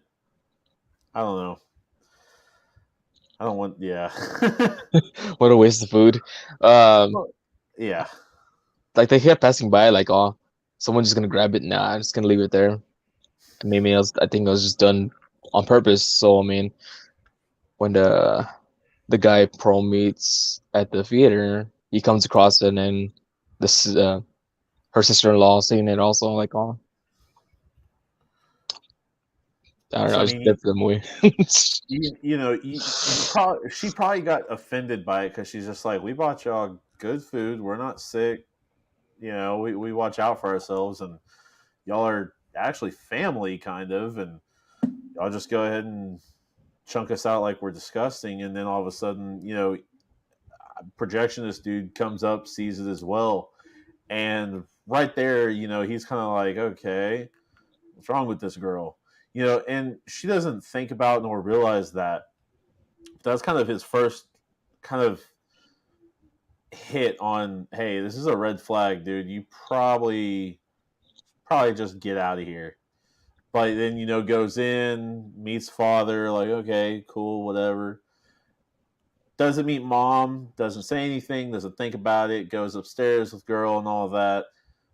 And just, yeah, hears the noises, kind of like, the hell is that? Oh, the dog. That's all. Just a dog. But yeah, his best decision was, well, one of his last. Not even executed right. Poor guy. It's kind of hoping you escape. Poor guy. Need that kill count, man. Hey, I thought with that kill, for that matter, I thought it was going to be through the back, not through the front. Because I thought it was just going to be right when he was starting it up, boom, right there, and he goes off, and it just gets yanked out of him while he's going on in the vehicle. I thought that was going to happen, but when they showed her in front of him, talking to him and all that, and then the stab, man, that was a good kind of like, okay, makes you think, do another. With it being a horror movie, I have to say I do applaud them, just like an X. You have to applaud the practical effects, the makeup, Mhm. but you also have to like applaud the way the kills were just so different. Each one was different. She used almost a different method for each one. Um, the mom technically, and let's point this out. Let's talk about for just a little bit the arguments back and forth between Pearl and her mom as the movie kept growing, their chemistry got better, but then they just kept getting worse and worse character wise. Like Pearl was getting fed up, the mom was getting fed up, and then it just reached a boiling point, no pun intended. And like it what'd you guys think of, the mom and Pearl just arguing there at the end? And you see the dad, I felt bad for the dad. He's just sitting there in the middle of all this, and he's stuck in the middle. Nick, what do you think about the mom getting caught on fire? I mean, it's kind of a guarantee, right? I remember reading a comment, I think it was on a trailer. They're like, oh, it's not an A24 unless a film unless someone's on fire. but yeah, just like how it was done accidental, but still like, oh well, at least you don't have to feel guilty. Well, not too much like, well, there's your reason. You wanted her pretty much dead. It's kind of like got lucky with it. But the part that I thought was savage is like she's already in the basement area, and then Pearl was she does like a kick, just someone's out. She kicks her back down the stairs. And you know what I think that the aspect of it that really got Pearl was her mom was like, don't think I haven't been seeing you do what you do when nobody is watching. You think nobody's watching. Yeah, at least. Or when you think nobody's watching. And throughout the movie, you can see her, she kills the goose. Pops the egg. She pops the egg. That egg scene was intense. Yeah. I don't know about you guys, but yeah. For something just that small little slight right there, that was super intense. The savage part of the whole burning mom thing was taking the scalding hot corncob water, and that's what you put her out with, man. I was just like, this woman's already on fire, burning and all that, and then all you do is take a 10 or 12, 15 quart pot of burning water and just, here you go. You see the corn drop. Yeah. Yep. Which, I mean, I guess in the time of need, you're not thinking about it, just whatever. But, oh my God, talk about insult to injury. Oh. It's like one of those gags. You're just setting fires on fire. Just light up the steel. That was nuts right there, man. Because, I mean, that had to be painful. And then, exactly the whole basement scene. Just chucks her down the basement like a piece of shit. So you already got it. I'm still alive though. And I mean, all this just, I like the motive. Because all of this to try and get in the film industry. And I mean, more for her dancing in the film industry. But the film industry nonetheless. And it's kill or be killed. Well, I mean, it depicts, how much some people will do to get there, and I mean, she didn't maybe mean to kill her mother. She did mean to kill her father and Mitzi and projection dude. But, after all that. I'm glad you brought that up, though, because also bringing up, you got to bring up her boiling points. She talks about it a little bit later on, which we're definitely going to get into. But her loving, dearing husband that you see in X, Howard, is nowhere to be found in the movie. He's overseas in war, and I thought you would get a little bit more of Howard in this movie. But I also appreciate the fact that you didn't get any of Howard because the movie's name is Pearl. And I mean, Howard. Talking about him though, I just want to go on the fact that this dude gets back from war, dropped off at the front door almost. Hold on. We'll get there. Yeah. Okay. The next death though is let's talk about the dad's death. She teases that she's gonna drop him in with the crocodile. What'd you guys think about that small scene first? Oh my God. I understand, but wow, she was that close, man. Literally. And then when nothing happened, because when the mom's standing there talking to her, all I'm thinking is that croc's about to jump. Because when the crocodile jumped or the alligator or whatever jumped and hit the bird, the goose, I'm thinking that's a predecessor to this attack right here. And nothing happens. I'm just like, you've got to be joking. Do you guys wish he pushed him in there, or are you happy with the simple pillow over the face death? Well, no, it was sheet. It was a sheet. She took it off, folded up, she suffocated him. Yeah, put him on his misery. That was nice for her, I guess you can say that.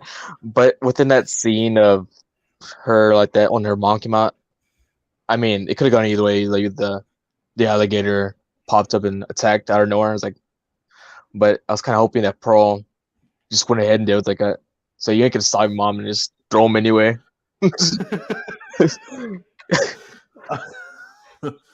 Oh my god, that would have been nuts right there just to see. Because I mean, you've got not much tension built up at that point to the point where it's going to get, but just enough to where it's almost at that point of like, I'm not into this anymore. I want to leave. I'm ready to go. Because when the mom brought that up, that you feel like you're better than us, better than your father and I, better than here, are it was kind of a serious thing of like, no, I don't think she thinks she's better. It's just she doesn't think this life's for her. That's all it is. But when her mom's stuck in that, but she's at least stuck in that with the daughter, with Pearl. So I mean, to her, it's kind of like, you're what I have. It's only you and I. You and I are the only ones who make this survive. And just to kind of go from seeing X, where she's on that farm and it's just her and Howard, and that's kind of all it is really, to going to see that it's just her, Ruth, her mom, and her dad, who's in a vegetative state. It's kind of the same scenario. She literally ended up she didn't do anything. She didn't go anywhere.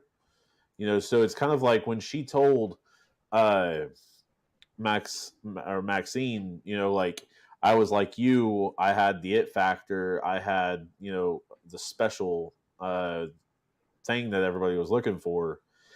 It's kind of a lie, and especially when you get into this movie, you see that it's that lie, and that, that's kind of how she's built her character, for that matter.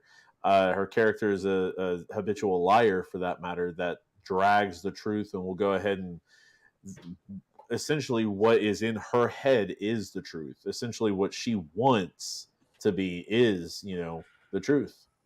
What do you guys think of, you guys kind of already led lie about their projectionist death. He was more, maybe more traditional of your kill with the stabbing of the pitchfork. Do you guys enjoy his death? Did you kind of wish he would get away, or what about you, Nick? Did you enjoy the projectionist death? Well, got what he deserved. No, no, I messed up. No, I liked. Like I said, it was, you got to break up those numbers. I mean, it wasn't a whole lot of deaths, but it was a nice one. I mean, maybe the relationship wasn't gonna go long far anyway. About Howard, he makes it a reoccurrence. I honestly within that scene, because I remember they passed by a troop, or I was like a guy Oh yeah, walking. yep. I almost thought, like, is that Howard? Like, they passed him, and she was like just trying to kind of hide herself. So whenever that scene where they hear the noise, like, what's that? I was expecting Howard to walk in, and then that scene just escalated. Yeah, very much so. And then you have the oh so uncomfortable audition. Was it She meet, for you? huh? Just that was uncomfortable for you. Yeah, the uncomfortable where she meets back up with Misty. She has the audition, and then she's so sure that she's gonna get it. She's like, I have to get it. I can't do anything if she doesn't get it. You get the crying, the screeching. It was uncomfortable, but and Misty's actually like, no, you go first. I can't go. I don't think that, like, it wasn't the audition that was uncomfortable. It was right after it, that scream crying. I'll agree with that part of it, because that just pierces the ears, man. That just makes you have a headache every time. You feel bad for her, but at the same time, after what atrocities she has committed, you don't. Just because at the end of the day, they literally, which is kind of a screwed up thing, and that's kind of why I think acting companies put out what they do now, as in a slight description of what they're looking for. Because back then, they didn't put out nothing. They were just like, oh, we're looking for girls for a dance troupe or dance squad or whatever. And she was like, okay, I can dance. And, they're like, well, we're looking for someone younger and blonde. It's like, okay, she can't be more than like 22 years old at max. So I'm just like, this girl isn't that old at all. What are you looking for? 15? Like, that's a little creepy, but okay. And I mean, the friend I don't think was that much younger, maybe 19, 18, I don't know, but didn't state ages or anything like that. But just the blonde thing, that's really it. That was the special factor that they were looking for. So it's kind of like you were doomed from the beginning. And now that you recall, I guess all the girls that did come out crying were in fact brunettes. So yeah. yeah. And he told her too he wanted, blue-eyed blonde, you know. Nick, did you like the crying scene, or as soon as Misty walked up to her and she was crying saying, "Hey, let me at least take you home." Did you think it was just a matter of time before Misty got hers? Yeah, it's like why is it taking so long to? I mean, I probably wouldn't say like, oh, I got the part that you didn't, but of course Pearl knew like, oh, this girl's a bit younger than me, and she's blonde. But I thought her audition on she gave a great performance, but at the end of the day, it was like, doesn't matter. You want the appearance, but as far as the the judges, I thought it was cool that they were like turned into like her parents and Howard. Yeah. It's creepy. Had a nice Texas Chainsaw like feel to it at the end whenever she put her uh everybody around the dinner table with the pig and everything. But God. but I want to talk about Mia Goth's performance when she's sitting at the table across from Misty, and Misty's like, "Pretend I'm Howard. Tell me everything." And literally from the time she says, "Are you sure?" until Misty gets up and goes away. It's a bit lengthy, don't get me wrong. The dialogue's a bit lengthy, but from a female actress wise performance, dude, I got chills with her sitting there when the camera was solely just on Mia Goth. Mia Goth to me gave a performance of a lifetime, and I think this is Mia Goth's best performance. The scene was absolutely like just ground shaking for her. Her lip was quivering. Her tears were just rolling down her face. Like, I know I'm a huge, uh, you know, big overseer and just fan of A24, but taking all this stuff away, like, I think if Mia Goth does not get some kind of nomination for Best Actress for this movie, like, I think it could really be like a shame. And I know it's a horror movie, and a lot of horror movies don't get looked at come Oscar season, but it is a September release. It is Oscar season, and it's an A24 movie. So I'm kind of hoping maybe Mia Goth's performance gets recognized. But that whole dinner table scene where she's explaining to Misty, I got goosebumps watching her, tell her dirty laundry right there in front of Misty. What about you guys? Yeah, if I was that, anyone really would be uncomfortable. But the fact that she threw out like telling her like she wanted her brother to die with her. I hoped you died or something like that. Yeah. And then expecting not to like react. I'm just gonna slowly walk away from the everything's all good. Man, yeah, because literally, like, that whole, like, her entire, I thought through that scene, like, her opening up to Mitzi, I thought that Mitzi was going to be good. I thought she was maybe going to be the one that made it out alive because, well, obviously, I've never heard of the movie called Pearl Song. It's about a woman named Pearl, for that matter, Jeremy. So there's that. So I was wondering that would she be the one to make it out alive? Would she be fine? Because literally it's your husband's sister.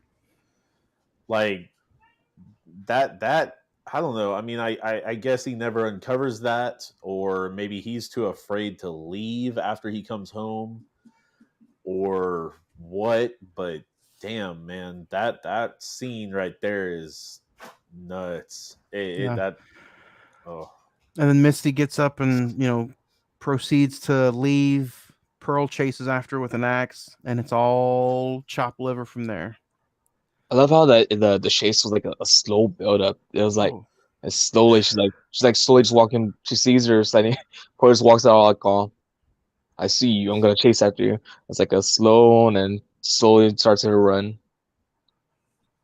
I thought she was gonna. I thought the scene would end with Misty running towards the end of the dock, and she's in front of the lake, and then Pearl just pushes her in. But I was happy with the axe scene too. I thought the axe scene was pretty different as well. Um, so yeah, and then what do you guys think? The one and only time you really do see Howard, he comes into this, Ed, like you were about to bring up, this god awful mess, and what does Pearl say to him? She sees him. She says, "Welcome home," right? Or something amidst those something lines. like that.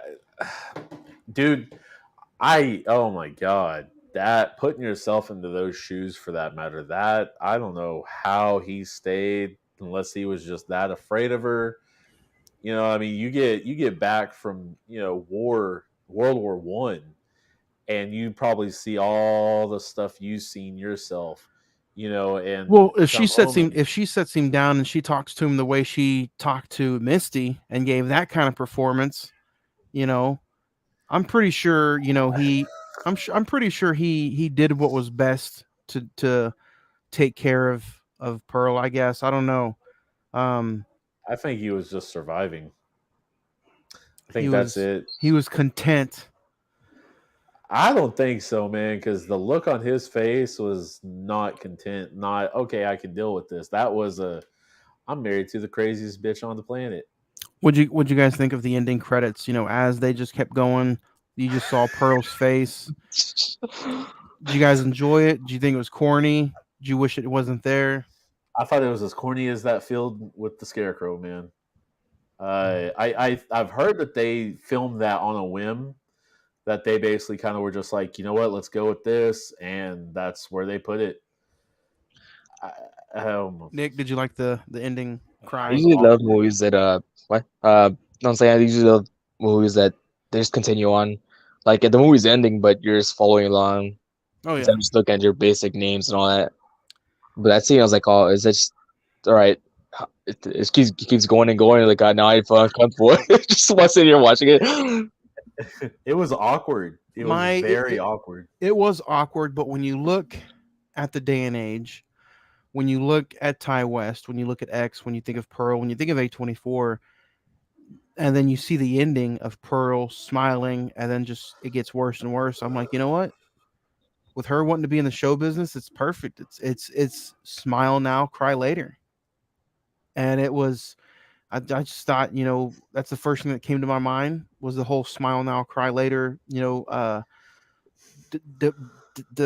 deception of pretty much her the entire movie. And Mine. Good. no, I was just gonna say I thought it was a kind of a perfect way to end the movie. Mine was that forced kid smile. You know what I mean? Like that kid that's just hardcore cheese, and it's a forced kind of thing because they don't want to take the pictures, and they're just like, okay, mom and dad want this, so kind of making fun of it in a way. And I was just like, this is, yeah, just satirical, man. Nick, we'll start with you. Did you have a favorite scene and or a favorite kill?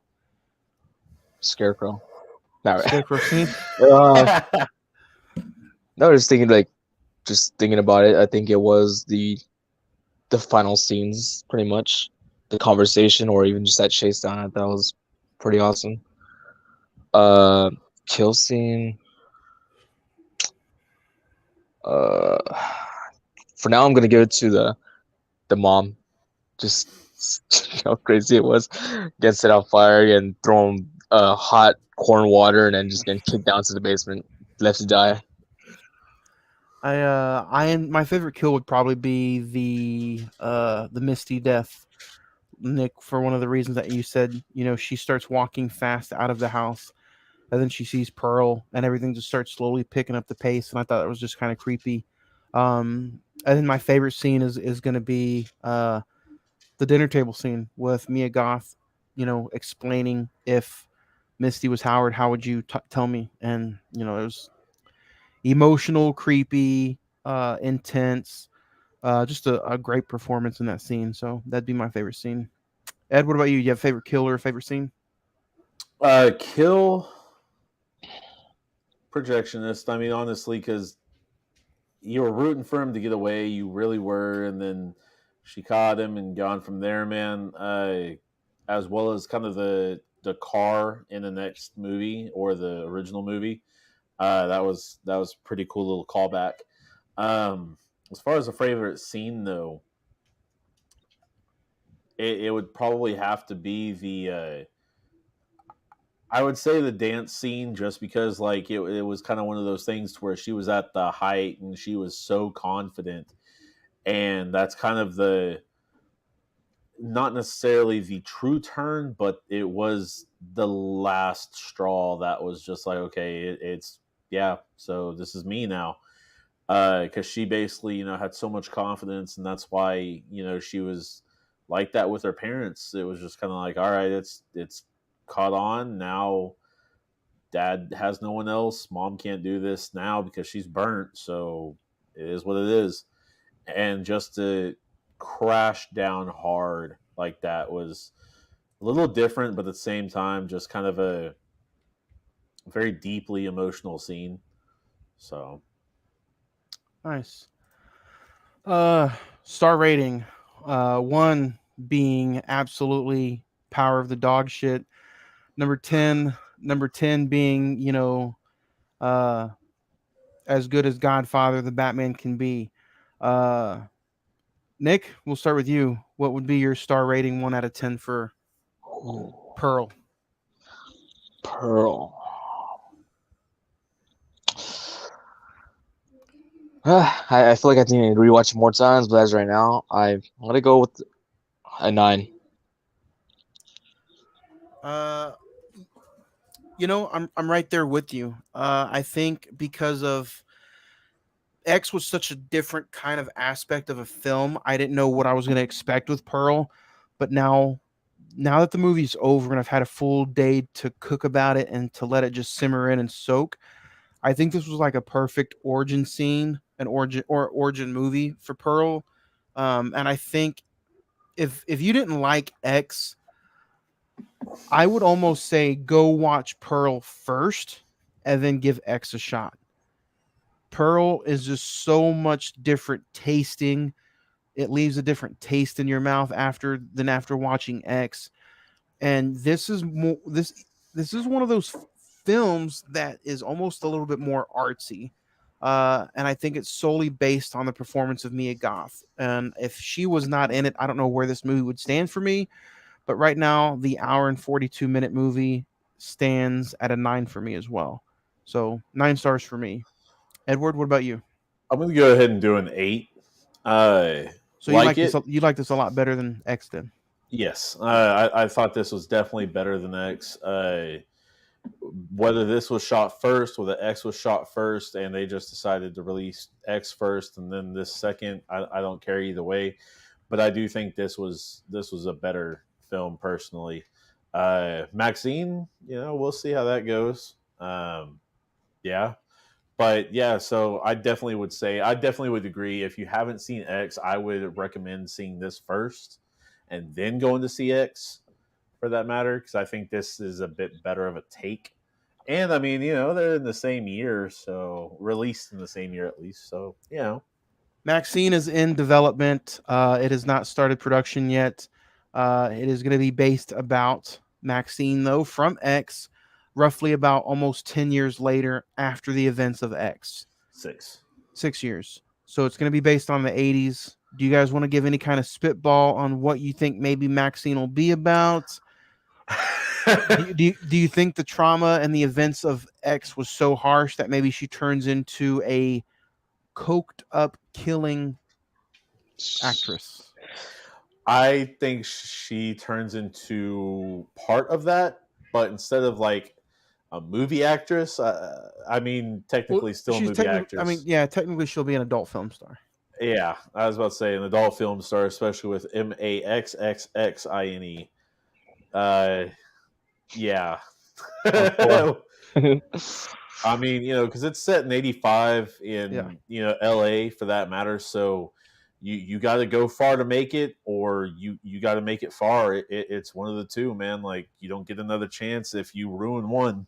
So yeah, I'm gonna say I think it's gonna be a hell of a film, but it's gonna. I think it's gonna surprise several different people. I do. I don't know why, but I do. So lots of stuff based in the '80s now. Nick, do you have any early thoughts on Maxine, or just really curious? I mean, what is it gonna be like it's gonna be like Halloween. I mean, it's the transfer like Michael Myers to Jamie Lloyd. Other than that, though, I think that's going to do it for the review of Pearl. Like I said, if you guys want to send in your star rating and your thoughts on Pearl, send them in to cinemen921@gmail.com, and we'll read your email next week on next week's episode. No email bag today since we had the interview with Nicholas Rice a little bit earlier today. I kind of don't want to go too over, but man, yeah, I think that'll be it, unless Ed, unless you have anything you want to add. Next week's episode is going to be all about From Dusk Till Dawn. Yeah, no, excited about that one, man. It's been a few years since I've watched it, like I said earlier, so all for it. And then Nick, I'll see you on Wednesday. We talked about it a little bit earlier. Me and Ed did. We're going to review Zack Snyder's not From Dusk Till Dawn. Zack Snyder's Dusk Till Dawn of the Dead. Yeah, Zack Snyder's Dawn of the Dead. Are you excited for Wednesday's review? One of the Dead. Nice. Yeah, I'm looking forward to it. Gotta watch it though before jumping in. I mean, I'll go based off memory, but gotta get a little refresher for that. But yeah, for sure. I'm gonna probably get my refresher in tomorrow or Wednesday afternoon. But Nick, before we get out of here, where can they follow you and Friday the 14th podcast at? You can follow me at D4K Bad Guy, as well on this channel doing horror movie reviews. And then Friday the 14th podcast UHD is where you can find our podcast page. Podcast. The page master. But like I said, guys, next Monday, September 26th, From Dusk Till Dawn, Quentin Tarantino, George Clooney, Harvey Keitel. I think it's going to be a fun review. I haven't seen this movie in a few years, and it's one of the first rated R movies that I remember watching as a kid. So I'm excited for next Monday. Until then, guys, go check out Pearl live in your theater, wherever you go see movie theaters at. And unless you guys have anything else, that was Ed. This is Nick. I'm Juan. And guys, thanks for checking us out. We'll see you next Monday right here on the Cine-Men Movie Podcast.